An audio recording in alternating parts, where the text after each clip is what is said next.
Hello, Assalamu alaikum friends. As you know, we are here for your biology class, and today is our 13th lecture of biology, and topic of today's lecture is kingdom planting.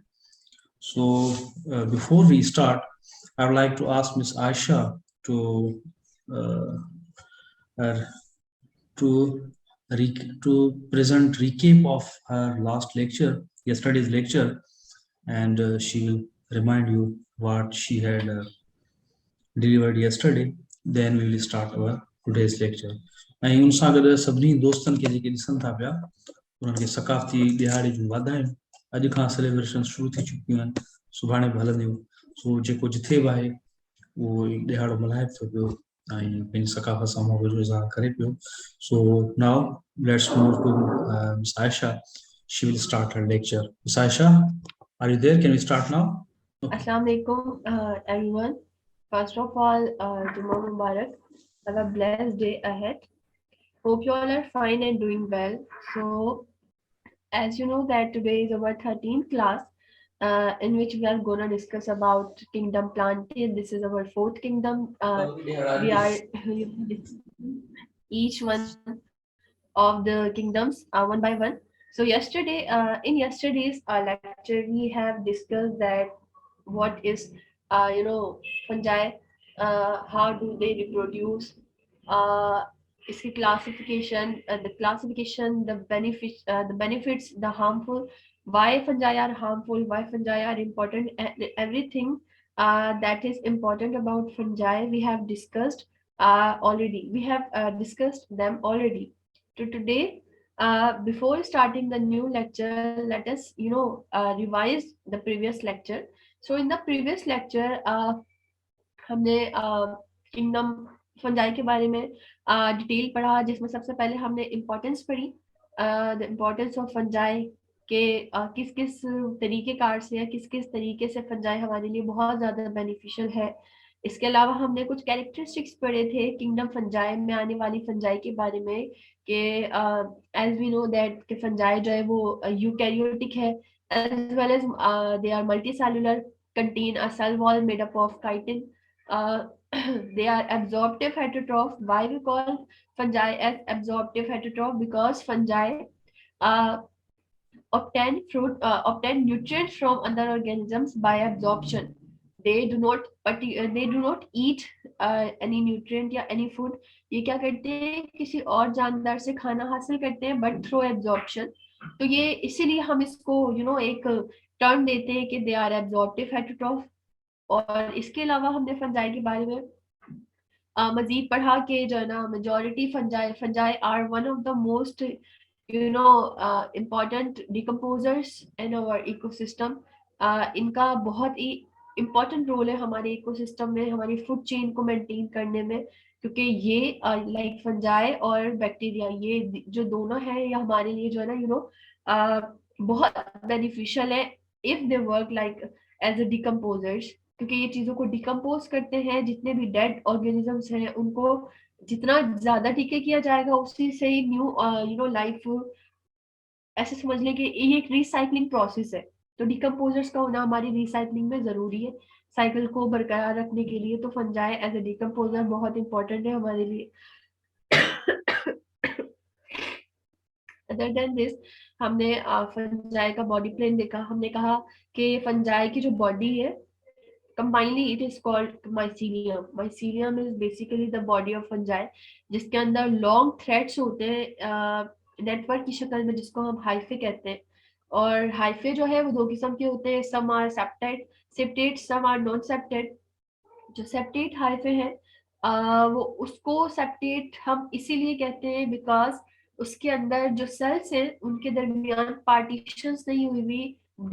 Multi cellular एक hyphae है जिसके अंदर बहुत सारे sales हैं, उनके cytoplasm आपस में मिक्स हुए हुए हैं, उनके पर्टिकुलर स्पेसिस नहीं है बिटवीन सेल्स, इसलिए हम उसको नॉन सेप्टेट हाइफे कहते हैं। सेप्टेट हाइफे हम कहते हैं जिसके अंदर एक पार्टीशन हुई हुई हो, एक सेल के बाद दूसरे सेल में, उसके बाद दूसरे सेल में, लाइक ऐसे समझ ले बिल्कुल हाइफे के ही अंदर बहुत सारे क्योंकि सेल्स हैं, तो हर एक सेल के दरमियान पार्टीशन हुई हुई है जिससे एक सेल दूसरे सेल से डिवाइड हुआ हुआ है। और एक स्पेस दी हुई है एक पर्टिकुलर, इसको हम सेप्टेड हाइफे कहते हैं। इसके अलावा हमने फंजाई की क्लासिफिकेशन की जब बात की तो हमने देखा कि फंजाई अपनी सेक्सुअल रिप्रोडक्शन की बेस पे फर्दर डिवाइड हुई हुई है 4 फाइलम के अंदर।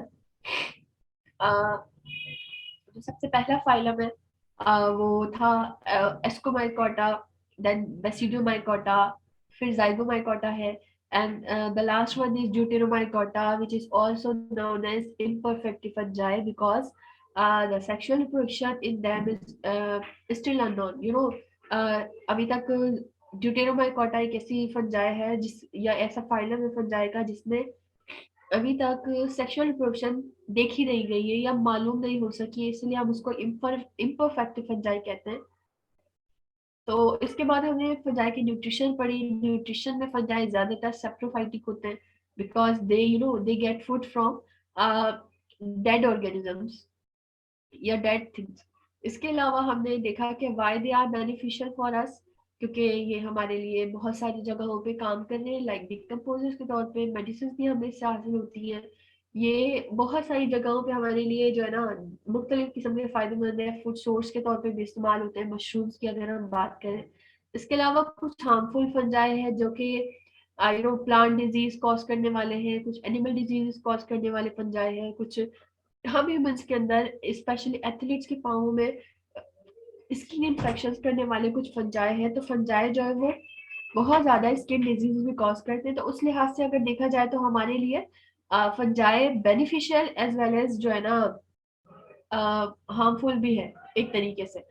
तो ये था हमारा प्रीवियस लेक्चर जिसमें हमने फंजाई को मजीद डिटेल में बात की थी, जिसको हमने अभी 2-3 मिनट्स के अंदर रिवाइज किया है just. So now let's move to the next lecture. The today our lecture is about the kingdom plantae. So before without wasting our time, let's just get started. So as you know that the skin is shared with you all, you can see that today we are going to discuss about plant kingdoms. Kingdom plantae. So before starting them, let us talk about the characteristics of plants. Plants are basically eukaryotic because they contain nucleus, as well as multicellular because plants are multicellular. They are never unicellular. Multicellular है, autotrophic है. Autotrophic means they could not obtain food from another organism. इसके बजाय क्या करते हैं, they make their own food through photosynthesis, इसलिए हम कहते हैं कि they are autotrophic majority. अगर रिप्रोडक्शन की बात की जाए तो they are they reproduce through alternation of generation. Alternation of generation किसको कहते हैं हम बेसिकली, अल्टरनेशन ऑफ जनरेशन अगर इसकी लाइफ साइकिल में देखा जाए तो इसकी लाइफ साइकिल में 2 स्टेजेस होते हैं। एक स्टेज को हम कहते हैं गेमिटोफाइट, एक स्टेज को हम कहते हैं स्पोरोफाइट। तो गेमिटोफाइट स्टेज और स्पोरोफाइट स्टेज, इन दोनों स्टेजेस में प्लांट क्या कर रहा होता है, रिसाइकलिंग होता रहता है। यानी अल्टरनेशन ऑफ जनरेशन हम बोल ही इसी चीज को रहे जिसमें गेमेटोफाइट से स्पोरोफाइट बने, स्पोरोफाइट से गेमेटोफाइट प्लांट बने, गेमेटोफाइट से देन स्पोरोफाइट बने। तो इस तरीके से अल्टरनेशन ऑफ जनरेशन एक रिसाइकलिंग लाइफ साइकिल है प्लांट्स की। Okay next. Okay you can see there कि अल्टरनेशन ऑफ जनरेशन की अगर हम बात करें, पहले हम स्पोरोफाइट फेज देखते हैं। स्पोरोफाइट फेज में सिंपली क्या होता है कि स्पोरोफाइट बॉडी जो प्लांट्स की होती है उसके अंदर डिप्लॉयड स्पोर्स होते हैं जिनमें म्योसिस होती है। म्योसिस होने के बाद बहुत सारे हैप्लॉयड स्पोर्स प्रोड्यूस होते हैं जिनसे फर्दर मोर गेमिटोफाइट बॉडी बनती है प्लांट की। जब वो जाकर डिस्पर्स होते हैं तो गेमिटोफाइट बॉडी बनती है। गेमेटोफाइट बॉडी में मेल और फीमेल गैमेट्स जो होते हैं, जो कि हैप्लॉइड होते हैं, वो फ्यूज होते हैं, क्योंकि गेमेटोफाइट जो है वो हैप्लॉइड बॉडी है, जबकि स्पोरोफाइट जो बॉडी है प्लांट की वो डिप्लॉइड होती है, उसमें डिप्लॉइड स्पोर्स होते हैं। तो जब भी ये diploid spores through meiosis haploid हो जाए और डिस्पर्स हो जाए या जमीन पर जाकर कहीं पे भी जहां पर भी सुटेबल कंडीशन हो, फेवरेबल कंडीशन हो, वहां जाकर जब ये स्पोर्स गिरते हैं तो they germinate in a gametophyte body of a plant. Gametophyte haploid body है क्योंकि स्पोर्स भी हैप्लॉइड थे। जब गेमेटोफाइट बॉडी में मेल गैमेट्स और फीमेल गैमेट आपस में फ्यूज होते हैं, उनके दरमियान फर्टिलाइजेशन होती है, तो एक डिप्लॉइड जाइगोट बनता है। डिप्लॉइड क्यों बना है? बिकॉज गैमेट्स जो है ना वो दोनों हैप्लॉइड थे। जब हैप्लॉइड गैमेट्स आपस में फ्यूज होंगे तो जाइगोट बनेगा, दैट इज डिप्लॉइड। उसी जाइगोट में मजीद डेवलपमेंट होने के बाद एक स्पोरोफाइट बॉडी में जाइगोट तब्दील हो जाएगा जो कि डिप्लॉइड होगी। तो alternation of generation is a very simple कि स्पोरोफाइट बॉडी और गैमेटोफाइट बॉडी, ये दो प्लांट की लाइफ साइकिल्स हैं जिसमें स्पोरोफाइट से गैमेटोफाइट बनेगा, गैमेटोफाइट बॉडी से स्पोरोफाइट बनेगा, देन स्पोरोफाइट से गैमेटोफाइट, और this will repeat on and on. तो इस किस्म की लाइफ साइकिल को हम कहते हैं alternation of generation. Alright, next.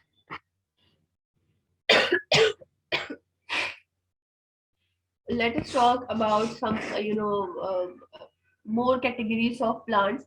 Some plants are non-vascular plants, means they do not have any vascular bundle. So non-vascular plants के अंदर एक ही plants आते हैं that are bryophytes, जिसको हम bryophyta division के अंदर काउंट करते हैं या रखते हैं। ब्रायोफाइट्स कौन है? जो नॉन वेस्क्यूलर प्लांट्स हैं, मतलब इनके अंदर कोई वेस्क्यूलर टिश्यूज नहीं है। आपको पता है वेस्क्यूलर टिश्यूज दो ही होते हैं, जाइलम और phloem.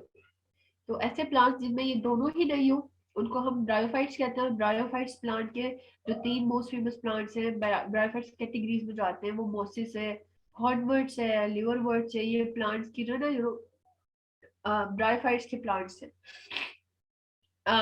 As I already told you के प्लांट्स के अंदर अल्टरनेशन ऑफ जनरेशन हो रही है जिसमें दो लाइफ साइकिल्स होती है, एक गैमेटोफाइट होगी, एक स्पोरोफाइट होगी।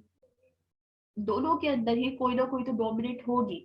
डोमिनेट उसको बोल रहे हैं जो इंडिपेंडेंट हो, कि दूसरी वाली जो लाइफ साइकिल है वो उस पर डिपेंड कर रही हो। तो ब्रायोफाइट्स के अंदर गैमेटोफाइट जो फेस है वो डोमिनेट होता है। क्यों? क्योंकि स्पोरोफाइट बहुत कम होते हैं फेस। तो क्या होता है कि स्पोरोफाइट डिपेंड करता है गैमेटोफाइट पे, इसीलिए गैमेटोफाइट जो लाइफ साइकिल है, ये गैमेटोफाइट जो प्लांट है वो डोमिनेट होता है as compare to sporophyte. Sporophyte क्योंकि उस पर डिपेंड कर रहा होता है। होमोस्पोरस इसलिए कहते हैं क्योंकि इसके जो स्पोर्स होते हैं, जो स्पोरोफाइट में स्पोर्स प्रोड्यूस होंगे वो सिमिलर इन स्ट्रक्चर होंगे। होमोस्पोरस हम कहते हैं the spores that are similar in structures. इसके अलावा इसके जो स्पर्म्स होंगे यानी मेल गैमेट वो स्विमिंग इसलिए कह रहे हैं क्योंकि फ्लैजिलेटेड स्पर्म है। और ऐसे समझ लें कि इस स्पर्म को एक जगह से दूसरी जगह जाने के लिए वाटर की जरूरत पड़ती है। इसलिए ब्रायोफाइट्स में जब भी फर्टिलाइजेशन होगी, फर्टिलाइजेशन से पहले इनको पानी की जरूरत बहुत पड़ती है ताकि फर्टिलाइजेशन हो सके, ताकि स्पर्म एक जगह से एग की तरफ जा सके। इस प्लांट्स में सीड्स नहीं होते, they also do not contain any vascular tissue like xylem or phloem. Alright, next.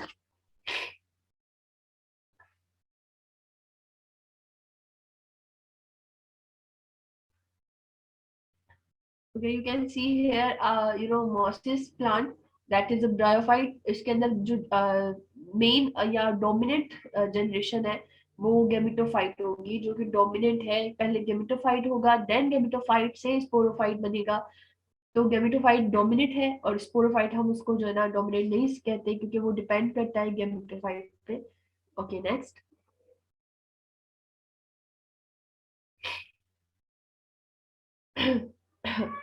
Okay, अब बात करते हैं कुछ रिप्रोडक्शन की जो कि ब्रायोफाइट्स के अंदर होती है। अल्टरनेशन ऑफ जनरेशन के थ्रू ही हो रही है, पर किस तरीके से होती है आप थोड़ा सा अपनी स्क्रीन पे अगर गौर करेंगे तो आपको मैं इस लाइफ साइकिल के बारे में एक एक करके समझते हैं। सबसे पहले हम बात करते हैं यहाँ से, बिल्कुल यहाँ पर जहाँ पर एक स्पोरेंजियम बना हुआ है, यहाँ से हम स्टार्ट करते हैं इसकी लाइफ साइकिल पढ़ना। सिंपली क्या होता है कि इस स्पोरेंजियम के अंदर बहुत सारे स्पोर्स हैं और आपको पता है स्पोर्स जो है मियोसिस के बाद हैप्लॉइड हो जाते हैं।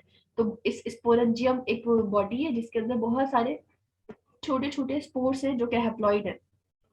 सिंपली क्या होगा, ये स्पोर्स जब जाकर कहीं पे भी जमीन पे डिस्पर्स होंगे, डिस्पर्स मतलब गिरेंगे या फैल जाएंगे जमीन पे, तो हर एक स्पोर में सिंपली क्या होगा, क्या शुरू हो जाएगा, जर्मिनेशन शुरू हो जाएगी, वो स्पोर में से बॉडी निकलना शुरू हो जाएगी और प्लांट निकलते निकलते पहले छोटी सी बड निकलेगी, बड से एक नया प्लांट निकलेगा।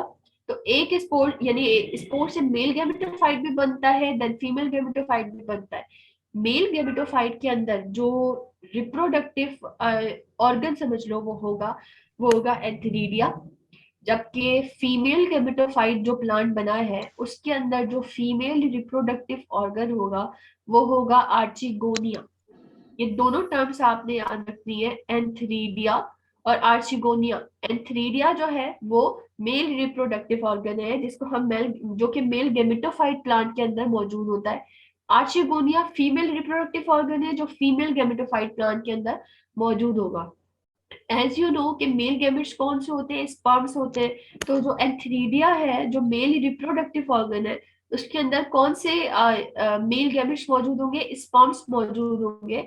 और जो फीमेल रिप्रोडक्टिव ऑर्गन है जिसको आर्चिगोनिया कहते हैं उसके अंदर आपको पता है फीमेल का जो वो होगा रिप्रोडक्टिव सेल या गैमेट आप समझ लो, गैमेट जो फीमेल गैमेट होता है वो एग होता है और वो एक ही पाया जाता है। तो आर्चिगोनिया के अंदर एक एग मौजूद है। तो आपने देखा कि स्पोरेंजिया से जो स्पोर्स डिस्पर्स हुए हैं यानी फैल गए हैं जमीन पे, उसमें जर्मिनेशन होने के बाद क्या प्रोड्यूस हुए हैं, गैमेटोफाइट बने हैं। एक मेल गैमेटोफाइट बना है, एक फीमेल गैमेटोफाइट बना है। सिंपली क्या होगा, जब भी मेल गैमेटोफाइट में पानी जाएगा यानी उसके एंथीरिडिया में पानी की वजह से, या स्पेशली जो वेक्टर होता है ना जो स्पर्म्स को एग तक लेके आता है वो पानी होता है, क्योंकि पानी एक बड़ा अच्छा मीडियम है किसी चीज को एक जगह से दूसरी जगह ट्रांसफर करवाने के लिए। तो जब बारिश होती है या किसी भी जरिए से अगर एंथीरिडिया में से स्पर्म्स निकल कर किसी भी तरीके से आर्चिगोनिया में आ जाए, आर्चिगोनिया में ऑलरेडी एक एग मौजूद है। तो स्पर्म जब एग यानी आर्चिगोनिया के अंदर आते हैं तो एक स्पर्म एक एग के साथ फर्टिलाइज होता है। फर्टिलाइजेशन होती है आर्चिगोनिया के अंदर ही, और आर्चिगोनिया में क्या बनता है, जाइगोट बनता है। When two gametes fertilize they form a zygote. Zygote मजीद डेवलप करके एम्ब्रियो बनाता है। एम्ब्रियो में जब मजीद डेवलपमेंट शुरू हो जाती है तो एक यंग स्पोरोफाइट बनना शुरू हो जाता है। Young sporophyte plant Aahista Aahista बनते बनते बनते बनते अगर आप यहाँ से देखेंगे राइट बिल्कुल लास्ट में एक कंप्लीट प्लांट बना हुआ है। तो ये क्या है, जो नीचे वाले ग्रीन ग्रीन पार्ट है ये गैमेटोफाइट बॉडी है प्लांट की, जिसमें से ऊपर की तरफ अगर आप देखो तो स्पोरोफाइट बॉडी बनी है। स्पोरोफाइट बॉडी में 3 पार्ट्स होंगे, फुट, सीटा और कैप्सूल। फुट, सीटा और कैप्सूल 3 पार्ट्स हैं सब स्पोरोफाइट बॉडी के। तो आप यहाँ पर देखो, अगर फुट कौन सा है जो गैमेटोफाइट से स्पोरोफाइट निकला है, जहां से निकला है उसको हम फुट कह रहे हैं। जो लॉन्ग सा थ्रेड है या लॉन्ग सा जो स्टेम टाइप का एक चीज है इसको हम सीटा कहते हैं। और इस पे जो छोटा सा स्पोरेंजियम लगा हुआ है इसको हम कैप्सूल कहते हैं। उस कैप्सूल के अंदर बहुत सारे स्पोर्स मौजूद हैं।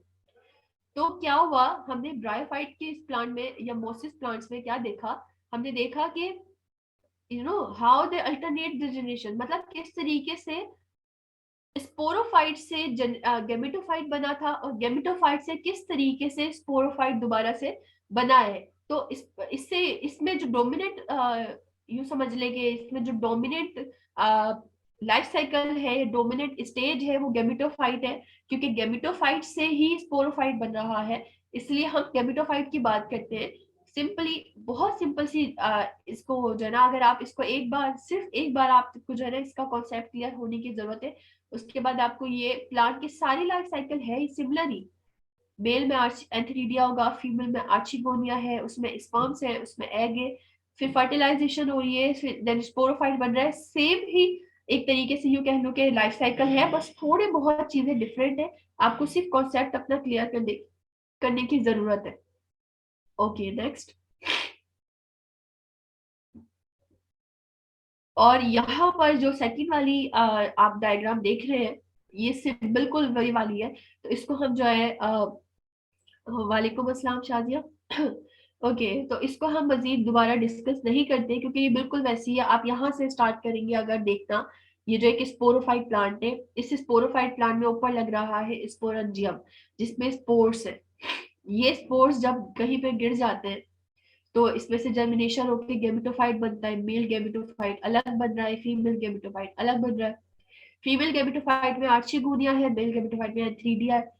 एंथीरिडिया से स्पर्म्स जब आर्चिगोनिया में जाएंगे तो उसके एग के साथ फर्टिलाइजेशन होगी, जाइगोट बनेगा, जाइगोट से नया स्पोरोफाइट बनना शुरू होगा और फिर जाकर एक नया स्पोरोफाइट बॉडी बन जाएगी। हमेशा याद रखिएगा गैमेटोफाइट जो है वो हैप्लॉइड होते हैं और स्पोरोफाइट बॉडी डिप्लॉइड होती है, वो म्योसिस करके हैप्लॉइड होते हैं स्पोर्स। पहले स्पोरोफाइट बॉडी हमेशा याद रखिएगा डिप्लॉइड होती है। Okay next. उसके बाद अभी जो हम प्रीवियसली पढ़ रहे थे वो नॉन वेस्क्यूलर प्लांट्स थे। नॉन वेस्क्यूलर मैंने आपको बताया जिसके अंदर वेस्क्यूलर टिश्यूज नहीं हो उनको हम नॉन वेस्क्यूलर प्लांट्स कहते हैं। उसके बाद हम वेस्क्यूलर प्लांट्स की अगर बात करें तो वेस्क्यूलर प्लांट्स उनको बोलते हैं जिनके अंदर एक प्रॉपर कंडक्टिंग टिश्यूज हो किसी वाटर को या न्यूट्रिएंट्स को ट्रांसफर करने के लिए। तो यूं समझ लें कि ट्रांसपोर्टेशन के लिए किस तरीके से जो है ना, यूं समझ ले कि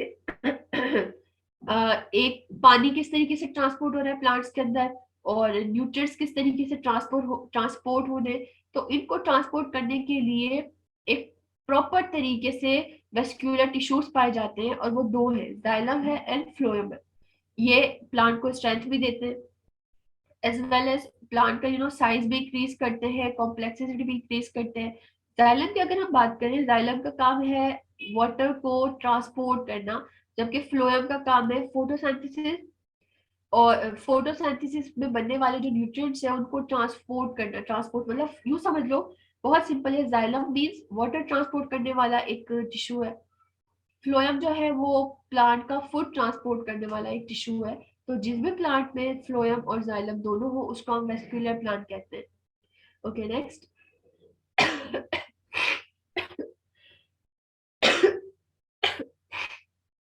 उसके बाद बात करते हैं वेस्क्यूलर प्लांट्स की ही फर्दर वो बात करें हम। वेस्क्यूलर प्लांट्स फिर दो कैटेगरीज में मजीद डिवाइडेड है। कुछ वेस्क्यूलर प्लांट्स सीडलेस होते हैं जिनमें सीड नहीं होता, और कुछ वेस्क्यूलर प्लांट्स सीडेड प्लांट होते हैं मतलब जिनमें सीड होता है। अगर सीडलेस वेस्क्यूलर प्लांट की हम बात करें तो उसमें चार डिविजन्स आते हैं, सीलोफाइटा, लाइकोफाइटा, स्फिनोफाइटा, टेरोफाइटा। उसके आगे एक एक इनकी एक प्लांट्स की एग्जांपल भी लिखी हुई है। इनके अंदर और ब्रायोफाइट्स वाले प्लांट में क्या डिफरेंट चीज है कि इन ब्रायोफाइट्स में गेमिटोफाइट डोमिनेट थे, सीडलेस वेस्क्यूलर प्लांट्स के अंदर स्पोरोफाइट डोमिनेट होते हैं, क्योंकि गेमिटोफाइट डिपेंड कर रहे होते हैं स्पोरोफाइट पे, इसलिए इसके अंदर जो स्टेज ज्यादा डोमिनेट है ना वो स्पोरोफाइट है, गेमिटोफाइट डोमिनेट नहीं है। ये भी होमोस्पोरस है, मतलब इनके स्पोर्स सेम है या सिमिलर है। इनके भी स्पर्म्स जो है वो स्विमिंग करके जो है ना एग तक जाते हैं, यानी इनको भी पानी की जरूरत है फर्टिलाइजेशन होने के लिए। और ये नॉन सीडेड है, जबकि ऑलरेडी ऊपर मेंशन है कि दे आर सीडलेस, इनके अंदर सीड वगैरह नहीं होता। और ये चार डिविजन्स में आते हैं प्लांट्स, सीलोफाइटा, लाइकोफाइटा, स्पिनोफाइटा, टेरोफाइटा। तो हम एक एग्जांपल लेते हैं उसके बाद इसको फर्दर डिस्कस करते हैं। Next. Okay, let us talk about the टेरोफाइट्स। टेरोफाइट्स बोलते हैं फर्न्स प्लांट। फर्न्स एक प्लांट है जो कि टेरोफाइटा डिवीजन के अंदर आता है। इसमें हमने पहले ही पढ़ा कि स्पोरोफाइट जो प्लांट होगा वो डोमिनेट होगा, तो हम यहाँ से स्टार्ट करते हैं, स्पोरेंजिया से हम स्टार्ट करते हैं लोग। क्या होता है सिंपली, स्पोरेंजिया वो बॉडी है जिसके अंदर डिप्लॉयड स्पोर्स है बहुत सारे। when diploid spores divides through meiosis, जब इनमें meiosis होती है तो वो स्पोरेंजिया में बहुत सारे स्पोर्स प्रोड्यूस हो जाते हैं। और जब स्पोरेंजियम से वो स्पोर्स डिस्पर्स होते हैं, डिस्पर्स मतलब हवा के जरिए या थ्रू एनीथिंग, वो जाकर कहीं पे भी जमीन पे अगर गिरते हैं तो वो स्पोर जर्मिनेट करना शुरू करते हैं।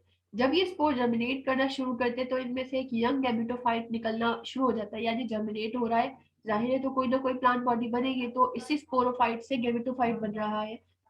बनते बनते आहिस्ता आहिस्ता क्या होगा, एक मैच्योर गैमेटोफाइट जब बन जाएगा तो उस मैच्योर गैमेटोफाइट के अंदर आप देखें कि एंथीरिडिया है और आर्चिगोनिया है। एंथीरिडिया और आर्चिगोनिया यानी दोनों के दोनों गैमेटोफाइट एक ही गैमेटोफाइट के अंदर मौजूद है। मतलब फीमेल गैमेटोफाइट, मेल गैमेटोफाइट एक ही गैमेटोफाइट बॉडी के अंदर मौजूद है।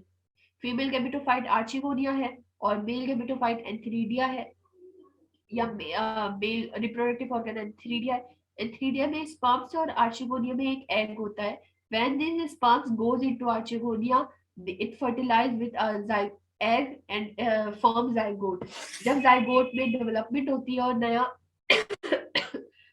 स्पोरोफाइट प्लांट बनना शुरू होता है, और नया स्पोरोफाइट बन के जब एक मैच्योर स्पोरोफाइट बन जाता है, तो आप यहाँ पर देखिए मैच्योर स्पोरोफाइट पे छोटे छोटे स्पोरेंजियम लगे हुए हैं। उन स्पोरेंजियम के अंदर बहुत सारे स्पोर्स होते हैं।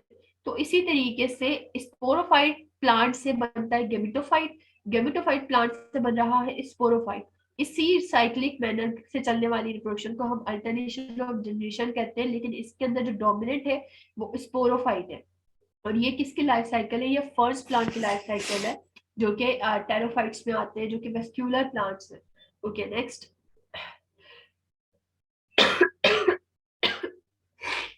बात करते हैं कि सीड्स क्या है। बेसिकली सीड्स हम कहते हैं एक ऐसा स्ट्रक्चर जिसमें एम्ब्रियो हो, फूड हो और इंटीग्यूमेंट हो। इंटीग्यूमेंट की जगह आप एक नई टर्म यूज कर सकते हो, सीड कोट।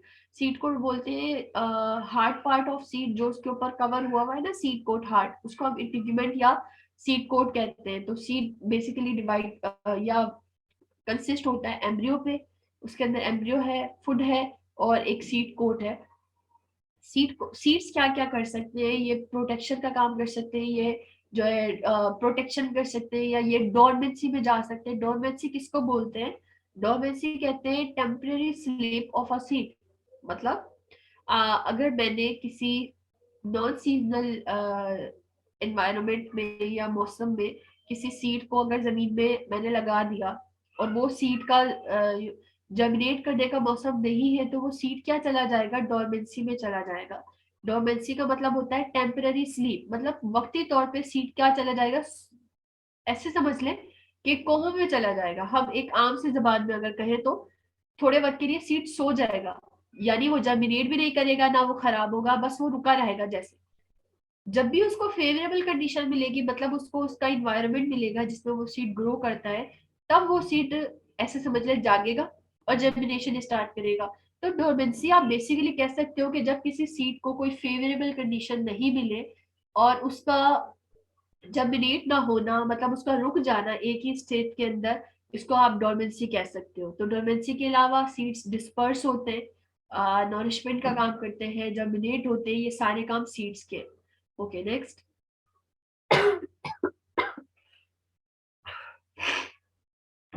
ऑलराइट, पहले हमने बात की कि सीडलेस वेस्कुलर प्लांट्स जो थे वो हमने देखा पिछले 4 डिविजन्स के अंदर आ रहेंगे।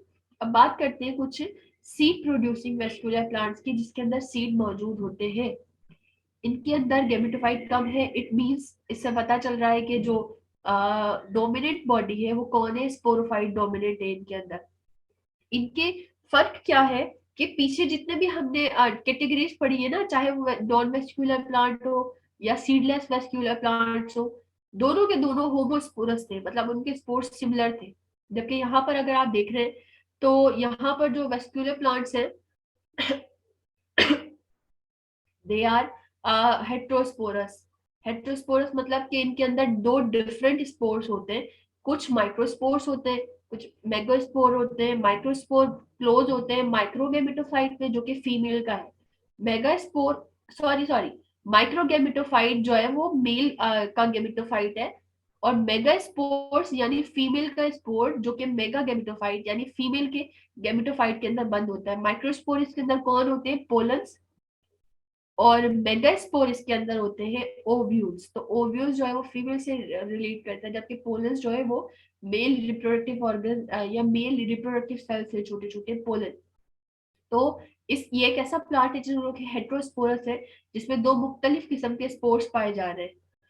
अब फर्दरमोर बात करते हैं कि ये क्या करते हैं। इनको जर्मिनेशन के लिए किसी पानी की जरूरत नहीं पड़ती। पहले भी हमने देखा कि स्पॉन्ज को एक के साथ फ्यूज होने के लिए वाटर की नीड पड़ती है, बारिश की, या चाहे वो पानी बारिश का हो या किसी भी तरीके से, मतलब उनको कोई पानी चाहिए जिसकी वजह से स्पॉन्ज जाए इनटू द आर्चिगोनिया और फिर फर्टिलाइज हो एक के साथ। पर यहाँ पे ऐसा नहीं है। ये क्या करते हैं? ये ड्राई एनवायरनमेंट में सक्सेसफुली रिप्रोडक्शन कर सकते हैं, क्योंकि लैंड प्लांट है इसलिए भी, और वैसे भी नॉर्मली ना। बात करते हैं कि ये कौन कौन से जो ऐसे प्लांट्स हैं जो सीड प्रोड्यूसिंग भी है और वेस्क्यूलर भी है। There are two types of seed producing vascular plants, gymnosperm और एंजियोस्पर्म्स। जिम्नोस्पर्म्स हम कहते हैं वो प्लांट्स जो जिनके नेकेड सीड्स हो। नेट सीड्स मतलब जिनके सीड्स के ऊपर कोई कवरिंग नहीं हो कोई प्रॉपर तरीके से। और एंजियोस्पर्म्स बोलते हैं वेसल सीड्स, यानी ऐसे सीड्स जिनके ऊपर कंप्लीट एक ओवरी, ओवरी के अंदर सीड जो है ना वो इनक्लोज हो, बंद हो। तो जिम्नोस्पर्म आप कह सकते हो एक नेट सीड, खुला हुआ सीड हो, सिर्फ सीड हो, उसके ऊपर कोई और कवरिंग नहीं हो। एंजियोस्पर्म वो जिसके सीड के ऊपर एक प्रॉपर ओवरी कवर्ड हो, इसको हम एंजियोस्पर्म कहते हैं। तो जिम्नो और एंजियो दोनों ही सीडेड प्लांट है और साथ साथ वेस्क्यूलर प्लांट भी है। Okay next.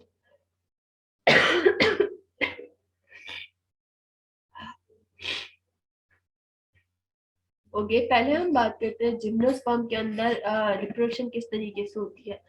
अगर आप यहाँ पर सिंपली देखें तो सीड जब भी ग्रो करता है तो एक जो है ना नया स्पोरोफाइट प्लांट बनाता है, और स्पोरोफाइट प्लांट के अंदर मेगास्पोरेंजियम माइक्रोस्पोरेंजियम दोनों होते हैं। मेगास्पोरेंजियम में मेगास्पोर होगा और माइक्रोस्पोरेंजियम में माइक्रोस्पोर होगा। When this mega and microspore fertilize, यानी एग और स्पर्म है फीमेल का और मेल का, यानी मेगा गेमेटोफाइट से एग और माइक्रो गेमेटोफाइट से स्पर्म जब फर्टिलाइजेशन होती है। जी Shadiya, I will answer you your question in the end. कल की तरीके से आपको जो भी कोई क्वेरीज है, जो आपके क्वेश्चंस हैं, आप जो है ना यहाँ पर लीव कर दें, मैं आपको एंड में ना तमाम उसके आंसर्स करती हूँ इंशाल्लाह। ओके तो मैं आपसे बात कर रही थी कि मेगा गेमेटोफाइट और माइक्रो गेमेटोफाइट में एग और स्पर्म जब फर्टिलाइज करेंगे तो फर्टिलाइजेशन के बाद जो बनेगा वो सीड बनेगा। यही सीड जब इनटू द अर्थ या कहीं पे भी सॉइल में जाकर जर्मिनेट करेगा तो स्पोरोफाइट प्लांट बना लेगा। स्पोरोफाइट से बन रहा है गेमेटोफाइट और गेमेटोफाइट से बन रहा है स्पोरोफाइट। इस तरीके की सिंपल अल्टरनेशन ऑफ जनरेशन को हम कह सकते हैं कि इसके अंदर जो डोमिनेंट है वो स्पोरोफाइट है। और ये वाली रिप्रोडक्शन किसमें देखी गई है, जिम्नोस्पर्म्स के अंदर देखी जाती है।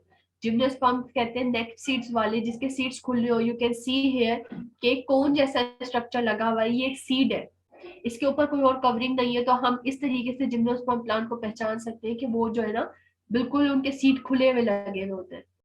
Okay next.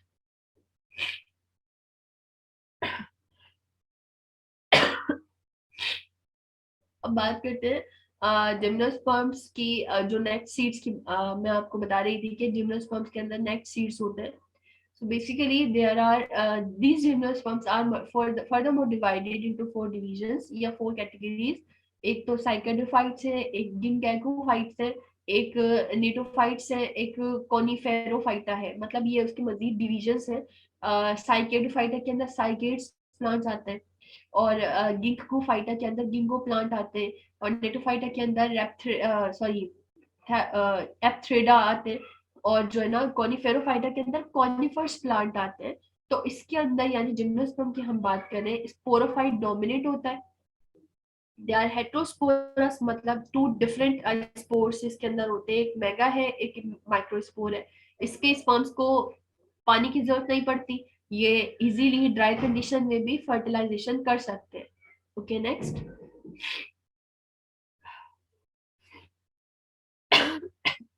ओके एक एग्जांपल हम लेते हैं जिम्नोस्पर्म प्लांट की। कॉनिफेरोफाइटा हम एक लेते हैं। कॉनिफेरोफाइटा के अंदर जो भी प्लांट्स हैं वो कॉनिफर्स प्लांट होंगे। कॉनिफर्स प्लांट कौन कौन से? पाइन हो गया, स्प्रूस, फिर लार, जुनिपर, रेडवुड, साइप्रस, हेमलॉक, ये सारे डिफरेंट प्लांट्स हैं जो हमने शायद इनके कभी नाम भी नहीं सुने होंगे। पर इन सब प्लांट्स में जो मोस्ट कॉमन प्लांट है वो पाइन ट्री है। पाइन ट्री हमें नॉर्मली बाग में या इधर उधर नॉर्मली हमें हर जगह पाइन ट्री जो है ना नजर इजीली आ सकता है। ये सबसे ज्यादा कॉमन जो है ना प्लांट है इसका, जिम्नोस्पर्म का पाइन ट्री। और जिम्नोस्पर्म ज्यादातर एवरग्रीन होते हैं। इनके जो पत्ते होते हैं वो कभी भी प्रॉपर पत्ते जैसे नहीं होंगे, इनके पत्ते नीडल जैसे होंगे, सुई की तरीके से स्ट्रक्चर जैसे होंगे, ताकि पानी को कम से कम अपने अंदर से एवापोरेट होने ना दे। इसके अंदर कोन्स पाए जाते हैं, कुछ ओव्यूलेट कोन्स होते हैं, कुछ स्टेमिनेट कोन्स होते हैं।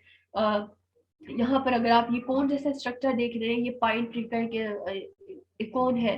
पाइन ट्री एक ऐसा ट्री है जिसके अंदर नेट सीड्स लगे हुए होते हैं। फीमेल गैमेटोफाइट का भी कोन लगा हुआ होता है, मेल गैमेट मतलब मेल कोन भी होता है, फीमेल कोन भी होता है।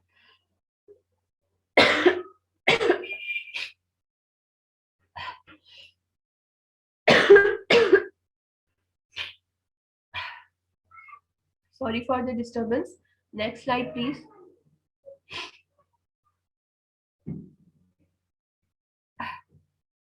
Okay, here now like have a look at the reproduction of the coniferophyta यानी conifers plant. इसकी अगर reproduction की बात करें, इससे आपको एक complicated सी life cycle है, तो थोड़ा आपको focus करना पड़ेगा on the diagram.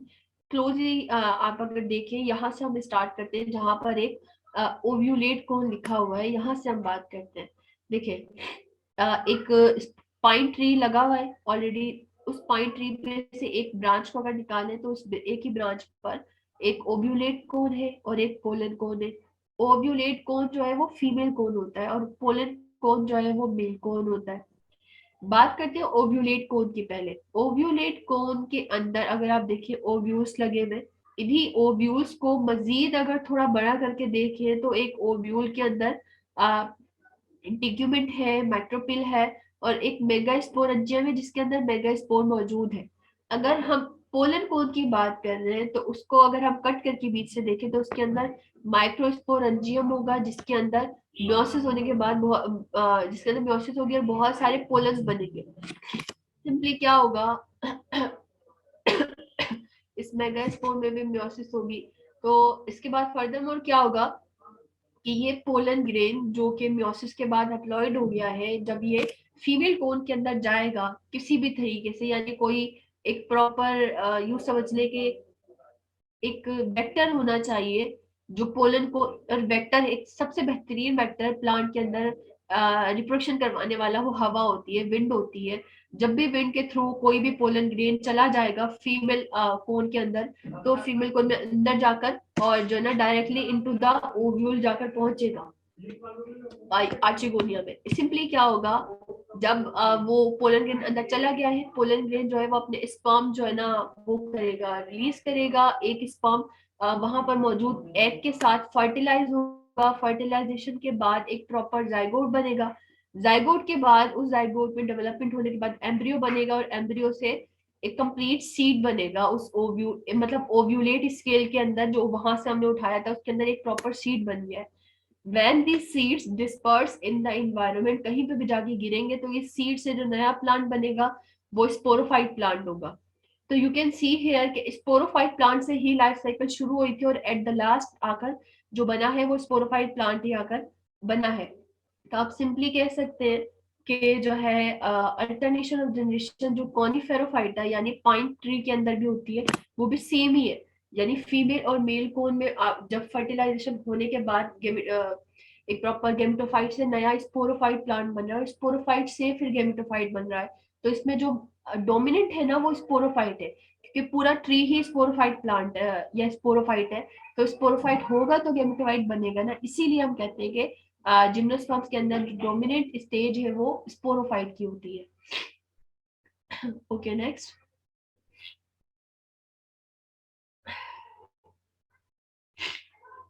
Okay next जो है हमारा ये एंजियोस्पर्म है। और एंजियोस्पर्म जो है क्योंकि थोड़ा हमें डिटेल पढ़ना है, क्योंकि एंजियोस्पर्म है इसके अंदर फ्लावर्स आते हैं, फ्लावर्स की कैटेगरीज हैं, फ्लावर्स का स्ट्रक्चर है।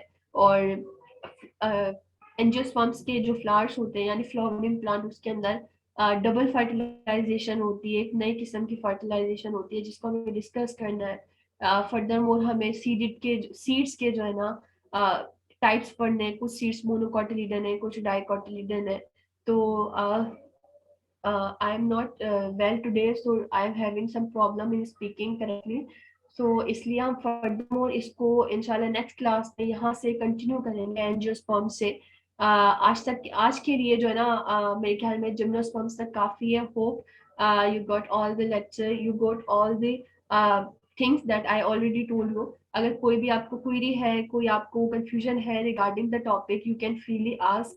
एंजियोस्पर्म से फर्दर मोर किंगडम प्लांटियो को हम इंशाल्लाह नेक्स्ट लेक्चर में इंशाल्लाह कंटिन्यू करते हैं. Stay tune with us. और जो आपको जो भी कंफ्यूजन है वो आप जो है ना इजीली कमेंट सेक्शन में आप पूछ सकते हैं. सबसे पहले मैं आपको इस चीज का आंसर कर दूं. शादिया, आपने क्वेश्चन किया था कि ओशंस के प्लांट्स का ब्रीथिंग सिस्टम कैसे होता है. देखिए, ओशन के प्लांट्स हो या किसी भी एक्वेटिक प्लांट्स की अगर आप बात कर रहे हो, उसके अंदर जो एक सेकेंड, आपको क्वेश्चन था कि ocean plant breathing system simply कैसे होता है. देखें, प्लांट्स के अंदर अगर ऑक्सीजन की हम बात करें, हम जो टेरेस्ट्रियल एनिमल्स है या टेरेस्ट्रियल प्लांट्स की अगर आप बात करें, तो वो क्या करते हैं, directly from the environment gases exchange करते हैं. हम directly from the environment oxygen get कर रहे हैं और कार्बन डाइऑक्साइड एक्सहेल कर रहे हैं. और जो पानी वाले प्लांट्स हैं वो भी सिमिलर तरीके से गैसेस एक्सचेंज करते हैं. उनके अंदर गैसेस एक्सचेंज करने के लिए प्रॉपर ऑर्गन्स है.